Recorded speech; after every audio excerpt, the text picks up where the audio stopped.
네, 안녕하세요. 두 번째 시간으로 지역사회에 대한 개입에 대해서 알아보도록 하겠습니다.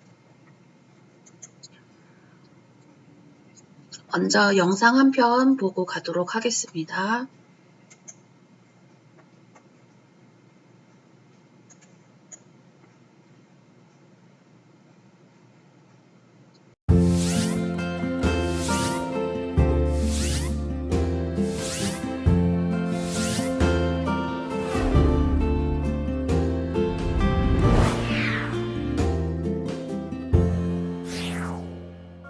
정신적 질환으로 인해 사물을 판별하거나 의사를 결정하는 능력이 불완전한 이들을 우리는 정신장애인이라고 부릅니다.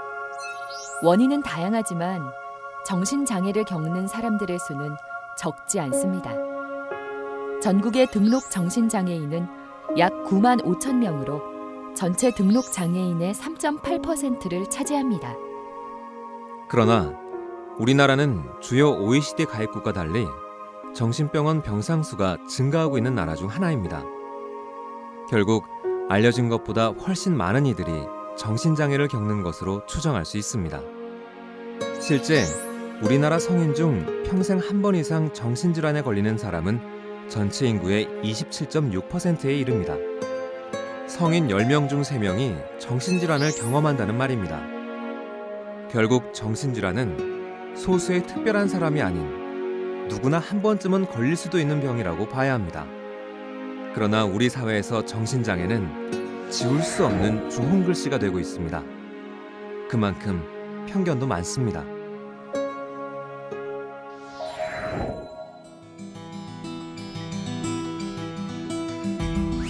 범죄 사건이 일어나면 각종 언론은 명확한 근거 없이 우범자 또는 정신질환자의 범행으로 추정하는 경우가 많습니다. 정신장애인들은 공격적인 행동을 할 것이다. 이런 생각들을 많이 하시는 것 같아요. 그런데 정신장애인들 당사자들은 일반 비장애인들이 오히려 다른 사람들 더 무서워해요. 누군가 자기를 쳐다보면은 저 사람이 내가 정신질환 가지고 있는 거 아는 거 아닐까? 알아보면 어떡하지? 그럼 나 혹시 이 일에서 쫓겨나는 거 아닐까? 이런 생각들을 가져요. 그래서 양편에는 서로를 두려워하는 마음이 있는 거죠. 그거는 우리 사회가 그동안에 정신장애인들에 대해서 무슨 뉴스에 무슨 알 수 없는 사람이다 그러면은 제일 먼저 하는 게 이 사람 정신과 치료 받고 있느냐, 그리고 보도를 할 때 정신과 전력을 조사하고 있다, 정신과 치료받은 적이 있다, 이런 식으로 마감을 쳐요. 그러면은 사람들 생각에는 나중에 사실이 아닐지라도 들은 생각은 저거 정신질환자가 저지르는 사건인가 보다, 저는 기괴한 일들을 했나 보다, 이런 식의 사고가 밑바닥에 깔리는 거죠. 그러나 대검찰청의 범죄 분석 결과는 우리가 가진 편견이 잘못됐음을 알려줍니다. 1.2%에 이르는 일반인 범죄율에 비해 정신질환자의 범죄율은 0.08%에 지나지 않습니다. 일본 검찰청의 범죄 분석 결과도 마찬가지 결과를 보여주고 있습니다. 실제로 투약 관리가 제대로 이뤄지는 경우 정신질환을 가진 장애인은 별다른 문제를 일으키지 않는 것으로 보고되고 있습니다.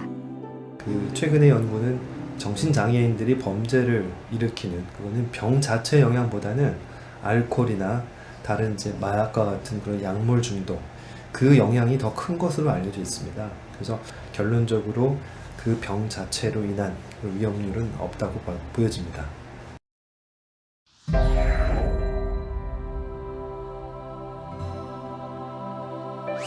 모든 정신장애가 유전된다는 편견은 정신장애인뿐 아니라 그 가족의 죄책감까지 키워온 오래된 편견입니다. 물론 정신질환에는 다소의 유전적 경향성이 있다고 알려졌습니다. 즉, 가족 중에 누가 정신질환을 앓게 되면 나머지 가족이나 자손에게도 이 병이 나타날 가능성이 다소 높아진다는 말입니다. 정신장애 전체로 봤을 때 현재 정신장애에서 유전성이 규명되고 확인된 건 조울증 외에는 없습니다. 그래서 나머지 질환들은 대개 부모의 병이 자식들이 꼭 갖게 되는 그런 운명적인 그런 경향은 없는데, 이게 그렇게 보는 사회적인 낙인과 함께 거기에 핵심이 되는 이제 유전성, 밝혀지지 않은 이제 비과학적인 건데요.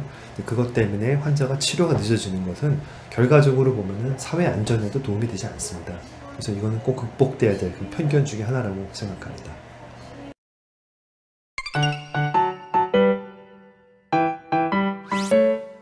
동료 중에 정신장애인이 있습니다. 어떤 것을 배려해줘야 할까요? 대부분 정신장애인은 지속해서 치료약을 복용해야 합니다. 약물의 복용은 정신장애인의 재활의 가장 중요한 부분이라고 할 수 있습니다. 알람이 울리네? 언니 약 먹을 시간인가 보다. 약 먹으라는구나. 중간중간 자연스럽게 약을 먹을 수 있는 분위기를 조성해주는 것이 필요합니다. 그리고 미리 알고 있어야 할 치료약물의 부작용도 있습니다. 어떤 약물 부작용들이 있냐면 입이 마르거나 변비가 생기거나 멍한 표정이 된다거나 눈이 안 보이거나 좌불안석이 되는 등의 부작용들이 있는데요. 이런 부작용이 생기면 주변에서 좀 약간 이상한 모습으로 보여서 편견을 가질 수도 있고요. 본인 스스로도 약물 부작용으로 약 먹기를 좀 꺼려하게 됩니다. 그래서 부작용이 있는데 그 부작용을 정확하게 알고 또 현재 일어날 있는 부작용에 대해서 처치하고 거기에 대해서 잘 조절을 하면은 이 문제들은 약을 먹는 것에 대한 배려와 거기에 대한 어떤 그 도움, 그다음에 그 부작용이 생기는 것에 대해서 대부분들은 편견을 버리고 또 그걸 또 환자에게 도와주는, 정신장애인들에게 약 부작용을 극복할 수 있도록 도와주는 그런 것들이 있다면은 효과에 비해서 부작용은 현재 개발된 여러 약들은 거의 무시할 정도라고 보여집니다. 정신장애인이 비장애인과 어울려 함께 일할 수 있는 건가요? 사회적 편견에 시달리는 정신장애인은 일자리를 구하기가 쉽지 않습니다. 그러나 편견을 딛고 자신의 능력을 발휘하며 비장애인과 함께 어울려 살아가는 정신장애인도 많습니다. 그들에게 일자리는 홀로 설 수 있는 자립의 가장 큰 힘이 되고 있습니다. 꿈이 뭐예요? 열심히 일하는 거죠. 나도 독립을 해야죠. 독립? 네. 엄마 아빠도 돈 벌릴 데 없고 같이 살 수는 없죠. 나도 열심히 해야죠. 아, 왜 내가 안 될까? 난 어디 가서 생활해야 되는 그런 막막함이 되게 많았거든요. 근데 여기 와서 일을 조금이라도 배우게 되니까 누가 나를 불러준다, 나를 쓸 데가 있다, 그런 쓸모가 있다, 그런 생각을 들게 해주니까 좋은 것 같아요. 또한 정신장애인의 일자리는 장애로 인한 상처를 딛고 희망과 행복을 만들어가는 가장 큰 힘이 되고 있습니다. 사회적 기업에서 일하고 있는 정혜미 씨 역시 일자리를 통해 변화된 삶을 살아가는 정신장애인 중 한 사람입니다. 확인해 보실 수 있으세요? 일단 웃음이 많아졌고요. 그리고 자신감도 생겼고 생각이 많이 긍정적으로 변한 것 같아요. 아, 나도 사랑받고 있구나 그런 생각도 하고 실제로 사랑도 많이 받고 동생들이 많이 따르거든요. 혜미서님 이러면서 막 무슨 일 있으면 저한테 달려오고 그럴 때마다 너무 고마워요. 정신장애인이 이상한 행동을 하는 것을 어떻게 봐야 할까요? 정신장애인을 생각할 때마다 우리는 흔히 그들의 이상한 행동을 떠올립니다. 그러나 모든 정신장애인이 이상 행동을 하는 것은 아닙니다. 또한 이상 행동을 보이는 정신장애인일지라도 언제나 그런 것은 아닙니다. 당황하거나 극도의 긴장감을 느꼈을 때 순간순간 이상 행동이 나타날 뿐입니다. 당황스러워서 엉뚱한 행동들을 했을 때 왜 그래 그렇게 하기보다는 좀 힘든가 보네요. 좀 어떻게 좀 쉬면 괜찮아질 수 있을 것 같아요. 이렇게 좀 따뜻하게 말 한마디라도 해주면은 편안함을 느끼고 좀 잘 하실 수 있는 부분들이 있어서 좀 사람들이 대할 때 그런 좀 편견 없이 대해주시고 좀 따뜻하게 대해주시면 더 좋지 않을까 그런 좀 생각이 들더라고요.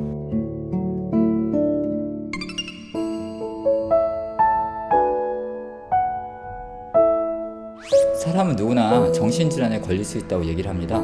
저 역시도 35살 때까지 비장애인의 삶을 살았었습니다. 그래서 정신질환 또 정신장애는 중도장애인입니다. 그렇기 때문에 증상이 약화돼서 경미하거나 아니면 경미된 정도에 따라서 타인하고 대화하고 소통하는 게 가능합니다. 그리고 또 하나는 뭐냐면 정신질환 가진 사람들이 위험하거나 또는 흉폭한 사람처럼 이렇게 묘사가 되는 부분들이 있는 것 같은데요.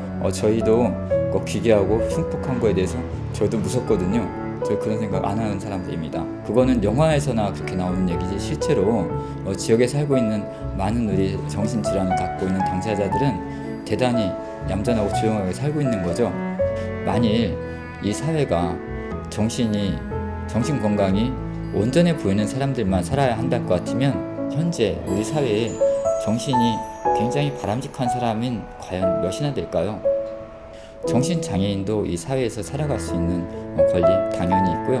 그것을 인정해 주지 않는 당신이 정신건강이 무척 바르다고 말씀드릴 수 있습니다.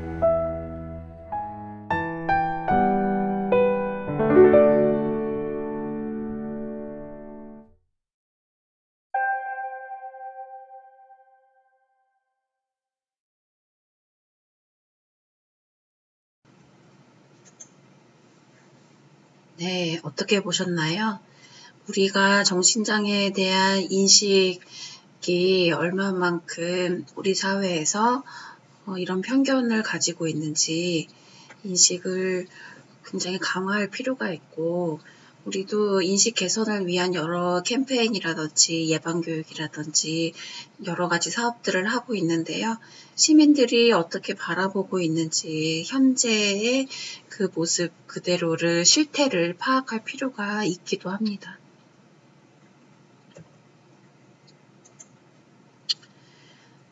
지역사회 정신건강 네트워크 구축이라는 것을 박수진 선생님이 2021년 5월 24일에 여러분들 집합교육을 했을 때 교육을 해주신 것 같아서 지역사회에 대한 개입은 이 교육을 들었다라고 하면 크게 해드릴 게 없을 것 같아요. 그런데 이제 지역사회 정신건강 네트워크에 대해서 정신건강사회복지사가 어떤 역할을 해야 되는지에 대해서 충분히 여러분들의 교육을 받았을 거라 생각이 듭니다. 네, 정신건강 사업 안내를 볼 수가 있는데요. 정신건강사회복지사가 이 보건복지부에서 항상 매년 제공이 됩니다. 이 사업 안내가 어떻게 보면은 모든 정신건강사회복지사가 일하는 그런 지역사회 내 현장 세팅에서 가장 기본적으로 숙지해야 될 지침들이 들어가 있습니다. 그래서 정신건강 증진 기관이나 시설 이런 현황들을 보시면 전국에 2,607개의 기관들이 있습니다. 먼저 1차적으로 정신건강복지센터가 기초센터로 있고 또 광역센터가 16개, 기초센터가 244개가 있습니다. 정신 의료기관 시설, 요양시설, 재활시설, 그리고 중독관 통합지원센터가 이렇게 작년 연말 기준으로 시설 현황을 볼 수가 있습니다. 또 이제 시도별로 봤을 때 대전 지역, 충북 지역, 충남 지역, 지금 대전 충청권 여러분들이 어떤 기관, 어떤 시설들이 어디에 집중되어 있나 이것들을 한눈에 볼 수가 있습니다. 기본적으로 지침 안에 들어가 있는 국가 정신건강 증진 사업의 방향성, 비전과 정책 목표가 있고 거기에 따른 정책 목표가 이제 각 세팅마다 필요한 그런 영역들이 각각의 전략이 다 제시가 되어 있습니다. 이런 정책 목표에 따라서 기본 사업이나 특화 사업이 결정이 되는 것이죠. 그래서 전체적인 전달 체계가 정신건강 서비스가 이렇게 제공이 됩니다. 건강증진이라든지 이런 조기 개입의 필요성이 굉장히 중요하죠. 앞에서 본 영상과 같이 우리의 편견을 해소시키고 인식을 더 개선하기 위해서는 이런 정신건강 증진에 대한 전반적인 개념을 이해할 필요가 있을 것 같습니다. WHO에서 말한 정의는 정신건강 증진이라는 것이 정신질환에 대한 질병적인 관점이 아니라 정신건강의 긍정적인 측면을 강조하여 정신건강에 영향을 미치는 사회환경적 요소들을 전체적으로 고려하는 광범위한 활동이다라고 얘기하고 있습니다. 그렇다면 이런 정신건강 증진을 하기 위한 사업의 개념으로는 무엇이 있느냐? 그 증진을 하기 위한 관련 교육이라든지 상담, 또 예방치료, 재활, 이런 사회복지나 교육, 주거, 근로 환경의 개선을 통해서 국민의 정신건강을 증진시키는 사업이 정신건강 증진 사업의 정의라고 볼 수가 있습니다. 그래서 예방을 할 때는 보편적인 예방이 있고 선택적인 예방이 있고 표적 예방이 있습니다. 실제 이제 각 기관이나 시설에서 재활 프로그램 또는 여러 가지 납병동에서 참여하는 대상자는 표적 예방이겠죠. 그리고 선택적인 예방은 그 시에 해당되는 시민을 대상으로 할 때 또는 당사자의 가족을 대상으로 할 때 이런 선택적 예방을 할 수 있는 거고요. 보편적인 예방은 1차 예방으로 모든 대한민국 사람이라면 또 우리나라에 살고 있는 사람이라면 다 해당이 되겠죠. 그래서 정신건강 증진을 위한 조기 개입을 하는 목적은 실질적으로 온셋이 언제였는지는 몰라도 치료를 받는 시기가 거의 대부분 만성화되어서 치료를 받는 경우가 많이 있습니다. 그래서 청소년기 이전에 처음 발병하기 이전부터 조기 개입을 하게 된다라고 하면 첫 치료 시기를 더 앞당길 수가 있겠죠. 그래서 정신건강 증진을 위한 조기 개입의 필요성이라든지 이런 연구 논문들이 굉장히 많이 있습니다. 이 출처는 서울시 정신보건센터 2012년도에 발간된 책자를 가지고 여러분들에게 제공을 해드리는 거고요. 그래서 정신건강 사회복지사가 전반적으로 지역사회 내에서 개입을 할 때 가장 중요한 건 우리의 정체성은 사회복지이기 때문에 사회복지의 가치와 윤리에 제공되어지는 것을 위배해서는 안 되겠죠. 또 한번 영상을 보도록 하겠습니다.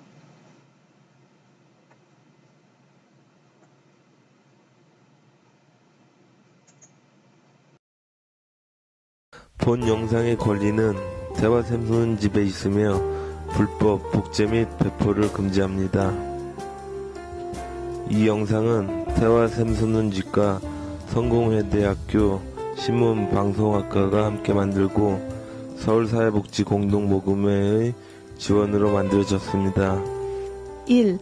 정신장애란 무엇인가? 당신은 정신장애에 대해 얼마나 알고 있습니까? 만약 한국이 100명이 사는 마을이라면 우리나라 성인 중 14명은 평생 한 번 이상 정신질환을 경험하게 됩니다. 이들은 전체 남성 중에는 9명, 여성 중에는 20명에 해당합니다. 약 16명은 평생 한 번 이상 심각하게 자살에 대해서 생각합니다. 이들 중 3명은 자살을 계획하고 3명은 자살을 시도합니다.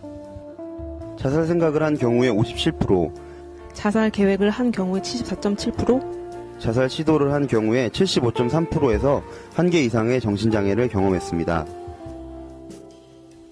우리나라 성인 중 약 7명은 평생 한 번 이상 기분 장애를 경험했고 약 8명은 평생 한 번 이상 불안 장애를 경험했습니다. 정신질환에 걸린 적이 있는 사람 중 15.3%만이 정신과 의사, 비정신과 의사, 정신 전문가에게 정신건강 문제를 의논하거나 치료를 받은 경험이 있습니다.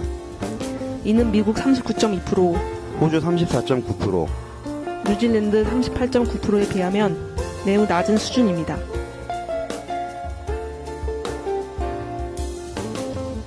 정신장애인에 대해서 어떻게 생각하세요? 평소에 생각해본 적이 없는데요. 생각보다 주변에 많은데 그 사람들을 보는 시선이 아직은 안 좋아서 그런 부분이 빨리 개선됐으면 좋겠다고 생각해요. 정신장애요? 약간 술 취한 사람들이랑 비슷한 그런 느낌이라고 해야 되나요? 그러니까 과연 저 사람이 나랑 대화가 통할까 하는 그런 선입견이 먼저 따르는 것 같습니다. 그래도 우리 주변에서 많이 볼 수 있다고 생각하고 그래서 우리의 친구, 우리 지인이고 친구라고 생각을 해요.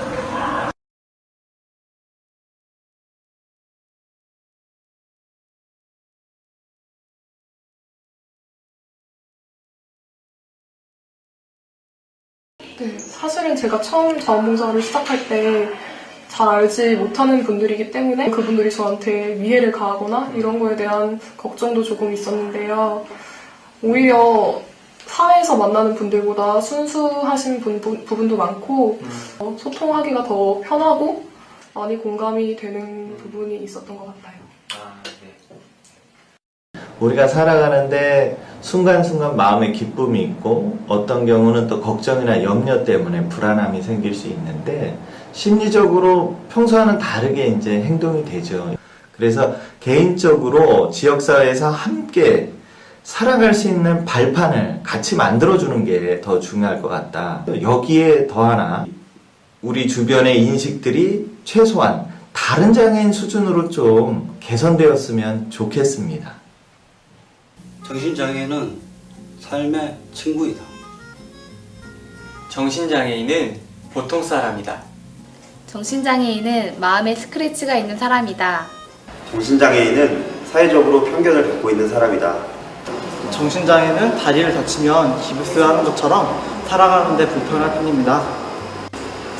정신장애는 남에게 도움하지 못하고 혼자서 끙끙 앓는 병이다.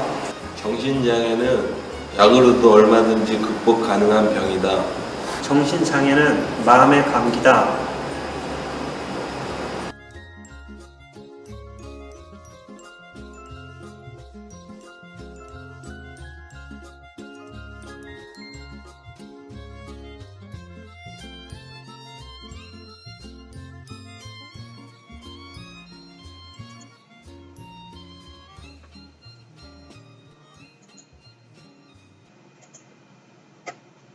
네, 어떻게 보셨나요? 정신장애인의 그런 편견, 이런 부분들이 우리 삶에 있어서 얼마만큼 가까이 왔는지 여러 사람들의 모습들을 살펴봤습니다.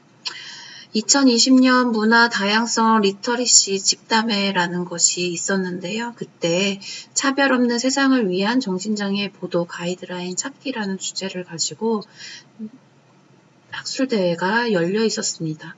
이런 정신장애 관련 보도 모니터링의 필요성이 매스컴에 보면 지금 편견에 대해서 나온 것처럼 이 사람이랑 대화가 잘 통할까?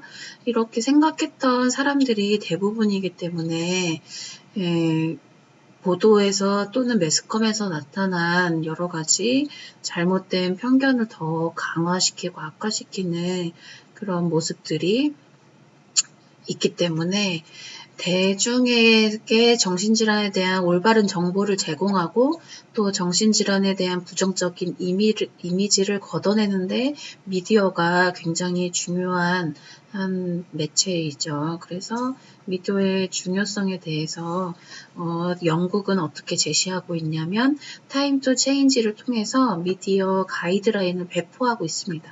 피해야 할 표현은 여기 나온 것처럼 광기, 미친, 고통받는 자, 죄수, 또 병원에서 풀려나 이런 표현들을 하지 말라고 하고요. 여기에 따라서 대신 표현할 수 있는 대안들이 오른쪽에 이렇게 제시가 되어 있습니다. 또 캐나다 같은 경우에는 사이코 같은 남편이 아내를 죽이다.